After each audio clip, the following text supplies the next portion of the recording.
Assalamualaikum warahmatullahi wabarakatuh. Perkenalkan, nama saya Yasin Firmansyah dengan NIM 250209500004. Saya dari Prodi Pendidikan Teknik Informatika dan Komputer kelas PTKA angkatan tahun 2025. Nah, di sini saya akan membuat video pembelajaran mengenai himpunan dan kombinatorika guna memenuhi tugas mata kuliah Matematika Diskrit yang diampu oleh Bapak Fadli Rahman Baso, SPD MPD.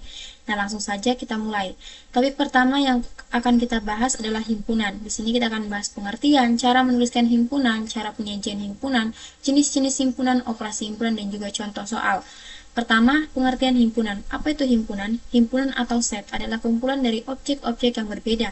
Objek di dalam himpunan disebut elemen, unsur, atau anggota. Nah, contohnya di sini ada himpunan mahasiswa PTIK, kemudian ada himpunan hewan-hewan herbivora, dan juga ada himpunan buah-buahan vitamin C.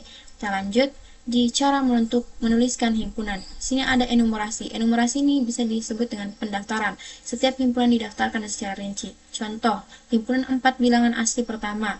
Himpunan A sama dengan 1, 2, 3, dan 4. Kemudian ada himpunan 5 bilangan genap positif pertama. Himpunan B, dituliskan himpunan B sama dengan 2, 4, 6, 8, 10. Nah, kemudian di sini ada himpunan C, di mana itu adalah A, ada himpunan A, ada himpunan A.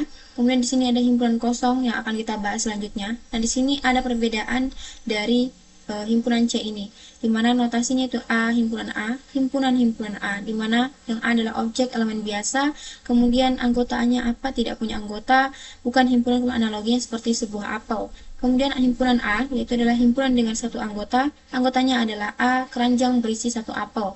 Kemudian himpunan A, di mana himpunan dengan satu anggotanya yaitu himpunan A, anggotanya adalah himpunan A, dan kotak berisi, analoginya adalah kotak berisi sebuah keranjang berisi satu apel. Kita lanjut di cara penyajian himpunan. Yang pertama adalah simbol-simbol baku, di mana huruf P disebut dengan himpunan bilangan bulat positif, yaitu 1, 2, 3, dan seterusnya. Kemudian huruf N, yaitu himpunan bilangan asli atau natural, 1, 2, dan seterusnya. Kemudian huruf Z itu adalah himpunan bilangan bulat, mulai dari negatif, misalnya negatif 2, negatif 1, 0, 2, dan 1,2, dan seterusnya. Kemudian ada huruf Q, himpunan bilangan rasional, yaitu adalah negatif 2, kemudian negatif 1/2, 0,1/3, 2,3/4, dan seterusnya. Kemudian ada huruf R, yaitu adalah himpunan bilangan real, atau juga bisa di sini adalah negatif 3, negatif 1, 0, 2, 4, 3, 14, dan seterusnya. Kemudian adalah himpunan C, di mana himpunan bilangan kompleks, yaitu contohnya 1 tambah 2i, 3 tambah i, 4, 5 tambah i, 5i. Nah, di sini teman-teman, himpunan itu selalu memakai huruf-huruf besar untuk simbol dari himpunan tersebut. Kita lanjut di cara penyajian himpunan, masih di notasi-notasinya, yaitu adalah ini disebut yang seperti huruf E ini disebut anggota atau bisa disebut dengan elemen. Kemudian E ada garisnya, itu adalah bukan elemen. Kemudian huruf O ada garisnya atau seperti kurung kelawar tapi tidak ada isinya, disebut dengan himpunan kosong yang tadi saya jelaskan pertama. Nah, kemudian ada huruf yang berbentuk U disebut dengan gabungan. Kemudian ada huruf yang terbalik U-nya seperti irisan. Kemudian di sini ada U yang menyamping atau himpunan bagian. Nah, di sini ada X elemen A, artinya adalah X merupakan anggota himpunan A. Kemudian adalah X bukan elemen A, artinya X bukan merupakan anggota himpunan A. Nah, di sini ada himpunan yang universal atau himpunan semesta disimbolkan dengan U, atau biasa juga dengan S. Nah, di sini atau biasa juga dengan S. Misalnya U sama dengan 1, 2, 3, 4, 5 dan A sama dengan 1, 3, 5. Berarti himpunan A adalah himpunan bagian dari U, maka notasinya adalah A bagian dari U, atau A himpunan bagian dari U. Kita lanjut masih di cara penyajian himpunan. Di sini ada notasi pembentukan himpunan, di mana notasinya adalah X sedemikian sehingga syarat yang harus dipenuhi oleh X. Nah, di sini tandanya seperti 1 ya, tapi panjang, dibaca sedemikian sehingga. Nah, cara membacanya himpunan semua X sedemikian sehingga X memenuhi syarat tertentu. Contoh misalnya himpunan A adalah himpunan bilangan bulat positif lebih kecil dari 5, di mana X sedemikian sehingga X bilangan bulat positif lebih kecil dari 5. Dan seterusnya. Kemudian ada cara penyajian himpunan. Di sini ada diagram Venn atau dicetuskan oleh John Venn pada tahun 1881, di mana himpunan itu biasa dia berbentuk oval atau lingkaran ini yang berwarna orange tua. Kemudian ada anggota-anggotanya itu disebut nokta atau titik yang diberi label. Nah, ini label itu adalah ini angka-angkanya ataupun bisa huruf. Kemudian adalah himpunan semesta adalah segi 4. Nah, ini yang berbentuk segi 4 ini adalah namanya himpunan semesta. Misalnya himpunan semestanya 1, 2, 3, 4, 5, 6, 7, 8. Yang sudah ditulis di sini angka-angkanya. Kemudian himpunan P-nya itu adalah 1, 2, 4, 6. Himpunan Q-nya 1, 2, 3, 7. Nah, ini yang tidak termasuk himpunan P dengan Q, tapi masih dalam himpunan semesta. Kita lanjut. Kemudian jenis-jenis himpunan. Nah, pertama adalah himpunan semesta yang tadi kita bahas. Nah, di sini ada pengertiannya. Himpunan semesta merupakan himpunan yang memuat semua anggota atau objek himpunan yang dibicarakan. Simbolnya bisa S atau U. Nah, contohnya seperti tadi. Himpunan S sama dengan 1 sampai 7. Nah, ini gambarnya. Kemudian kita lanjut di himpunan kosong. Himpunan kosong merupakan himpunan yang tidak mempunyai anggota. Himpunan kosong disimbolkan dengan kurung kerawal tanpa huruf angka ataupun lainnya. Contoh misalnya himpunan B adalah himpunan nama-nama hari berawalan huruf C. Nah, karena huruf nama-nama hari itu kan tidak ada huruf C yang depannya, jadi otomatis dia merupakan himpunan kosong. Nah, teman-teman harus bisa bedakan himpunan 0 dengan himpunan yang ada 0 itu bukan himpunan kosong, karena 0 itu salah satu angka. Kita lanjut. Kemudian himpunan bagian. Nah, himpunan B dikatakan himpunan bagian dari himpunan A jika setiap X elemen B maka X elemen A. Dinotasikan dengan B bagian dari A atau himpunan bagian A, di mana simbol himpunan bagian C. Nah, seperti begini. Nah, ini teman-teman bisa lihat di dalam kotak himpunan semesta ini ada himpunan M, dan di dalamnya itu ada himpunan A dan B yang saling berkaitan atau bukan himpunan bagian. Nah, tapi di sini ada himpunan C yang dia keluar badannya. Nah, di sini dinyatakan C bukan bagian himpunan M.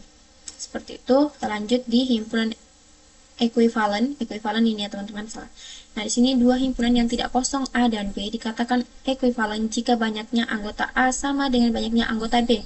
Ditulis dengan N A dan sama dengan NB, atau nah seperti ini lambangnya. A sama dengan B. Kemudian dua himpunan yang sama pasti ekuivalen. Nah, di mana contoh himpunan A sama dengan 1, 3, 5, 7. Ekuivalen dengan himpunan B 2, 4, 6, 8. Karena NA sama dengan 4 dan NB sama dengan 4. Jumlahnya sama-sama. Kita lanjut.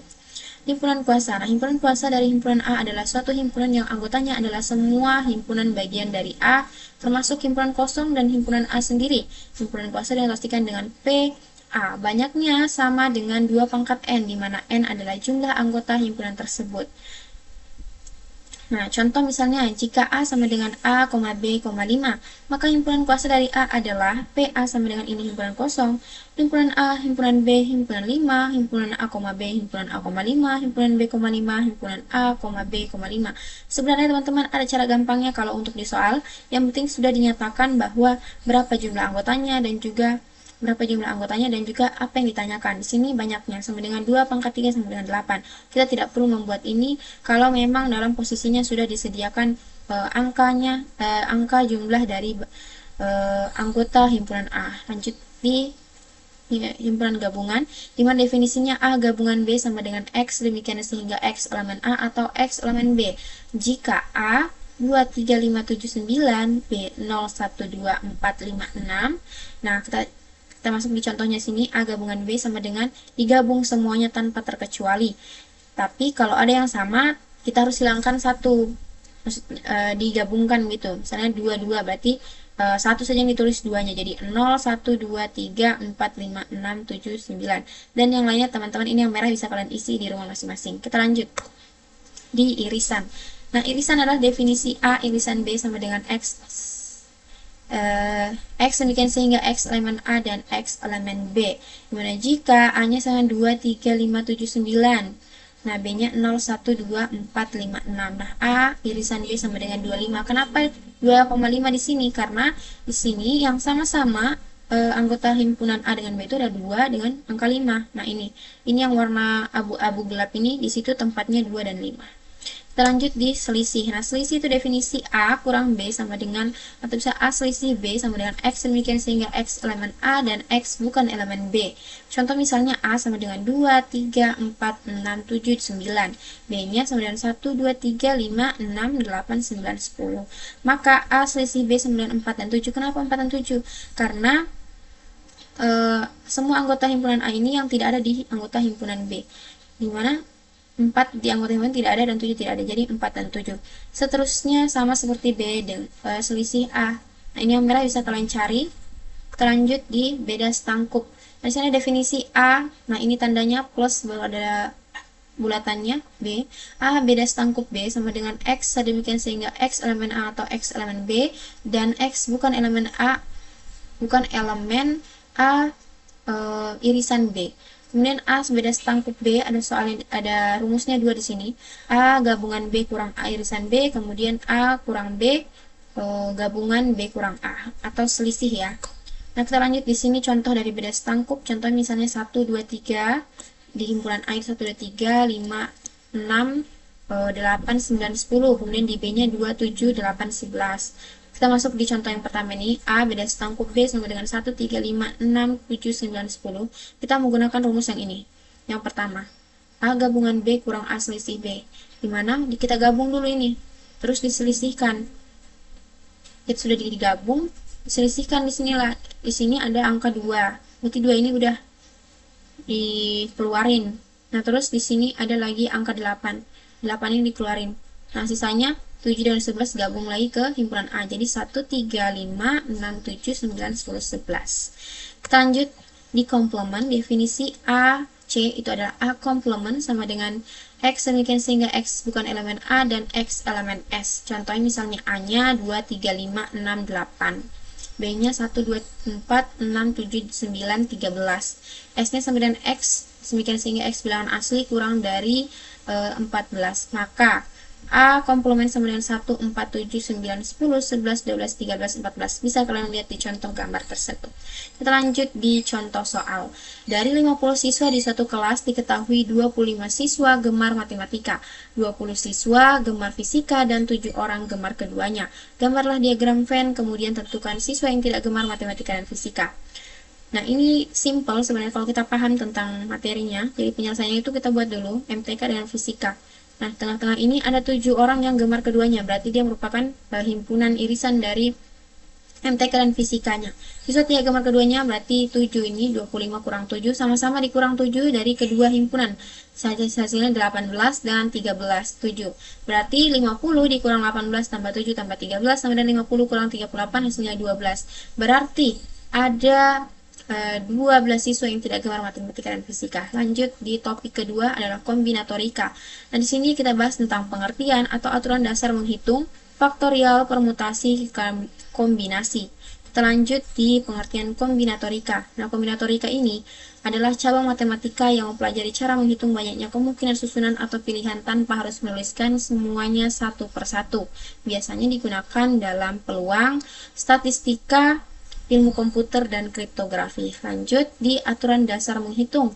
Ada penjumlahan dan perkalian. Nah, penjumlahan adalah jika suatu kejadian bisa terjadi dengan cara A sebanyak M cara dan cara B sebanyak N cara, serta keduanya tidak terjadi bersamaan, maka total cara adalah M tambah N. Contohnya, ada 3 buku matematika dan 4 buku fisika. Berapa cara memilih satu buku?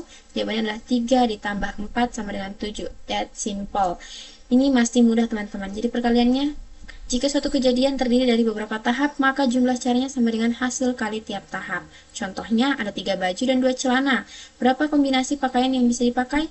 Simple, 3 dikali 2 sama dengan 6 cara. Kita lanjut di faktorial. Nah, faktorialnya agak harus kita paham perkalian teman-teman. Faktorial adalah hasil perkalian suatu bilangan bulat positif dengan semua bilangan bulat positif yang lebih kecil darinya sampai 1. Ditulis dengan tanda seru. Kemudian n faktorial sama dengan n kali dalam kurung n kurang 1 kali dalam kurung n kurang 2 x kali titik-titik. Nah, atau kita simpulkan supaya lebih singkat. N faktorial sama dengan n dalam kurung n kurang 1 faktorial. Syaratnya adalah n adalah bilangan bulat lebih besar sama dengan 0, lebih besar dari 0. Dan ini adalah objek. Contoh misalnya 4 faktorial sama dengan 4 kali 3 kali 2 kali 1 sama dengan 24. Kita lanjut di permutasi. Nah, permutasi adalah cara menyusun sejumlah objek di mana urutan diperhatikan. Jika urutan berbeda, maka dianggap berbeda. Contoh sederhananya, susunan ABC berbeda dengan susunan BAC. Lanjut di permutasi semua unsur. Permutasi semua unsur di sini adalah penyusunan seluruh objek di mana urutan diperhatikan. Urutan semua objek akan disusun. Rumusnya adalah P, N ini objek sama dengan objek faktorial atau N faktorial. Contohnya, di sini ada 4 orang nih. Mau ditentukan cara menyusun 4 orang dalam barisan. Ya udah, tinggal objeknya kan 4. Jadi 4 masukin P, 4 sama dengan 4 faktorial, 4 kali 3 kali 2 kali 1 sama dengan 24 cara. 4 kali 3, 12, 12 kali 2, 24, 24 kali 1 sama dengan 24 cara.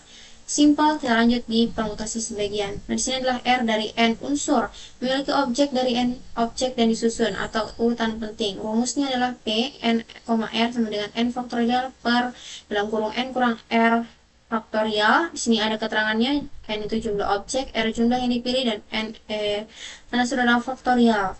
Di sini adalah dari 5 siswa A, B, C, D, E. Dipilih 2 sebagai ketua dan wakil. Jadi yang dipilih adalah 2, kemudian objeknya 5. Kita langsung di sini. P 5,2 dan 5 faktorial per 5 kurang 2 faktorial sama dengan 5 faktorial per 3 faktorial. 5 faktorial adalah 5 kali 4 kali 3 kali 2 kali 1. Hasilnya adalah 120, dimana 3 kali 2, 6. 3 kali 2 kali 1, 6. Berarti 120 bagi 6 sama dengan 20 cara. Lanjut di permutasi dengan unsur yang sama. Pengertian adalah penyusunan N objek yang memiliki beberapa unsur sama, identik. Semua objek disusun atau urutan penting, walau ada yang sama. Nah, rumusnya adalah P, R, N, R sama dengan N faktorial, N faktorial, N2, dan seterusnya. Di sini ada keterangannya, bisa kalian baca. Mulai contoh kata mama. Berapa cara menyusun kata mama? Nah, di sini mama ini ada objeknya itu 4 huruf. Kemudian pilihannya itu M itu ada 2, A-nya 2. Berarti udah P-nya sama dengan 4,4 sama dengan 4 faktorial per 2. 2-nya dari mana? 2 dari M. Ini 2 dari mana? 2 dari A. Dan 2 faktorial kali 2 faktorial sama dengan 4 kali 3 kali 2 kali 1. Di sini 2 faktorial kali 2 faktorial sama dengan 24 per 4. Kenapa 4 di sini? Nah, 2 faktorial kan 2 kali 1, otomatis hasilnya tetap. Jadi 24 bagi 4 sama dengan 6 cara. Kita lanjut di permutasi siklis. Nah, di sini pengertiannya adalah penyusunan N objek dalam posisi melingkar atau lingkaran, di mana urutan diperhatikan. Semua objek disusun tapi dalam lingkaran. Contoh, di sini rumusnya N kurang 1 faktorial, sangat simple. Kemudian di sini berapa cara 5 orang duduk melingkar? Nah, P5 sama dengan 5 kurang 1 faktorial sama dengan 4 faktorial. 4 kali 3 kali 2 kali 1, 24 cara orang duduk dalam lingkaran tersebut. Lanjut di kombinasi. Nah, berbeda dengan permutasi yang mementingkan urutan, kombinasi tidak mementingkan urutan, di mana suatu metode untuk melakukan susunan terhadap benda atau objek di mana urutan tidak menjadi prioritas didefinisikan sebagai komplement NK sama dengan C, NK sama dengan N faktorial K faktorial N, K faktorial E kurang K faktorial dalam kurung N kurang K faktorial. Nah, di mana N ini adalah objek, K ini adalah objek yang dipilih sama seperti R tadi. Contohnya misalnya C 6,2 sama dengan 6 faktorial per 2 faktorial 6 kurang 2 faktorial 96 faktorial, dimana 2 faktorial kali 3 faktorial 6 kali 5 kali 4 kali 3 faktorial. Kenapa di sini 3? Supaya kita lebih membantu kita, jadi kita langsung coretnya seperti kayak matematika. 3 ini coret semuanya. Jadi 6 kali 5 kali 4, 2 kali 1 berarti 60. 6 kali 5 30. 30 kali 4 120, 120 bagi 2 sama dengan 60. Lanjut di contoh soalnya, dari 12 siswa akan dipilih 4 orang untuk menjadi tim Olimpiade Matematika.